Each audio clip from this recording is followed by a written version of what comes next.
So Overwatch has been circling the drain ever since Blizzard pushed out Jeff Kaplan, and now we know why. I think his NDA might be up, but he went on the Lex Fridman podcast. He said that Blizzard began focusing too much on let's make lots of money really fast and set some hefty revenue goals, and they would basically blame him if people had to get laid off, and that was a lot of pressure. So this is coming from Rock, Paper, Shotgun.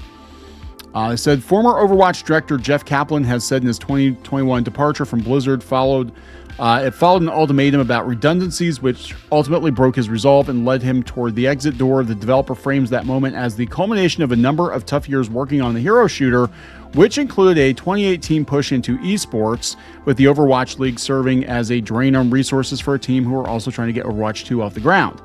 Where it got away from us was that there was a lot of excitement about Overwatch League. They were pretty much selling the Brooklyn Bridge. Esports was huge during the pandemic. They really did think that esports were going to be like the next big Olympic thing, and it just like crashed and burned.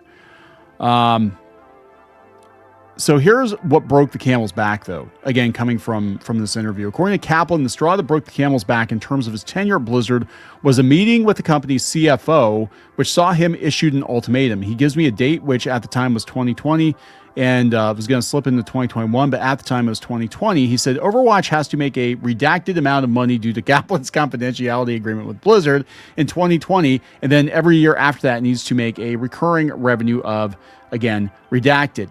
And then he says to me, if it doesn't do a redacted amount of money, we're going to lay off 1,000 people, and that's going to be on you. That was just the biggest FU moment I ever had in my career. It felt surreal to be in that condition. I literally thought I would retire at Blizzard. I never thought the day would come. That was it. I was like, we're done here. Luckily for Blizzard, the CFO is no longer there. A lot of people are no longer there at Blizzard. While Kaplan didn't name the CFO, Dennis Durkin held that role at Blizzard between 2019 and 2021, according to his LinkedIn profile. So just a couple of years, departing at the latter point following a 9-year stint at the company.